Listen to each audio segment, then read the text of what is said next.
Seventh-day Adventist Church members, hold your leaders, pastors, local churches, educators, institutions, and administrative organizations accountable. So as America drifts and becomes this totalitarian beast of Revelation, how long can we remain an honest prophetic voice to our society while we are financially dependent on the funding from that second beast?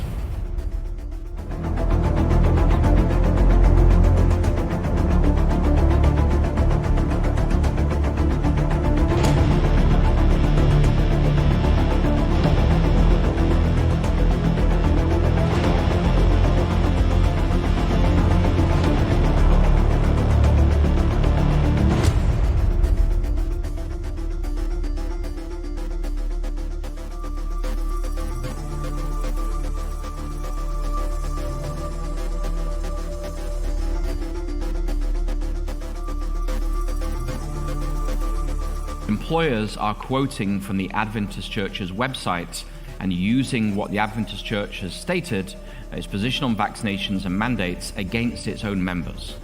Adventists in Canada, Adventists in Australia, Adventists across Europe, etc., are losing their jobs because of these statements.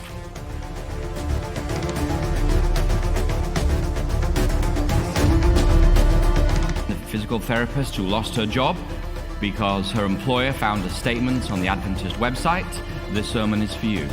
And for all of our members worldwide who've lost their jobs because of the General Conference's position on vaccinations, this sermon is for you.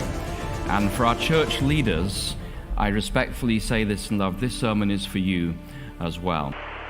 I know most of the church leaders personally and by name, and I would say this, they are some of the most hard-working people I've ever met in my life. I've watched and observed Elder Wilson at close for many years, and I can say this, he is a man of God. Humility, it may be the way he lives his life. He drinks from the wells of salvation on a daily basis. It's very clear when you sit in a committee and observe how he deals with matters, that this is a man through whom the living waters flow. As a minister of the gospel, it is also my responsibility to speak truth.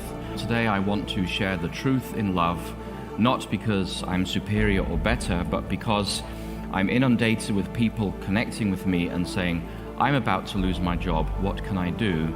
And I feel abandoned and I feel betrayed, and I get told everywhere I look that this is not a religious liberty issue, and so there's something wrong with me.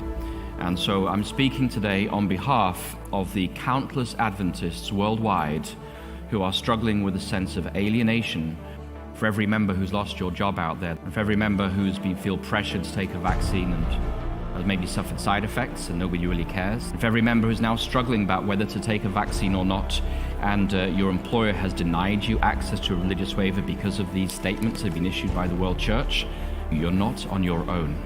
This is from an employer in Canada to a fellow sister in Christ. Quote, according to the statement reaffirming the Seventh-day Adventist Church's response to COVID-19 issued by the General Conference Administration and other bodies of the Church, the Seventh-day Adventist Church encourages members to consider responsible immunization. And this is the conclusion that the employer gives to this lady in Canada. I have reviewed your request and supporting information as an Adventist. You have not articulated a sincerely held religious belief that will prevent you from complying with the university's mandatory vaccination program. On this basis, your request is denied and you are expected to comply with the mandatory vaccination program. The definition of denominational beliefs is entrusted to the General Conference in session. So theological matters are entrusted to the World Church when we have a majority of lay people making the decision. So that the ADCOM only acts in areas where it has delegated authority, and it does not have the right to make theological statements that affect every Adventist worldwide.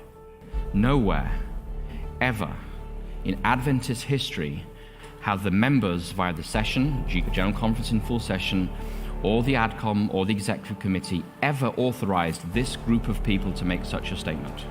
This is a theological statement that effectively denies religious exemption waivers to Adventists worldwide, and it's put together by a group of people who were never tasked or delegated the authority to make such a statement. Nowhere. If they don't have the authority to issue these statements need to be revoked. This last week at the OSHA Supreme Court, the Supreme Court held that OSHA did not have the authority given to it to make the mandates. And I'm here today to say the same thing, that we, the members, have never in Adventist history given this group of people the right to make theological statements that deny the religious liberty requests of members worldwide. Every day that these statements remain out on the website, regular church members who are entirely innocent are paying a terrible price. We're thinking people out here. We can read the documents, and if you're not willing to stand up for the religious convictions of your members, step aside and let people stand up who will. But don't abandon your members. In 2019, we received just over almost $21 billion into our Adventist healthcare system. It's rather amazing to me how, given our eschatology and the role of America in crushing conscience at the end of time, how much we're in bed financially with the second beast of Revelation.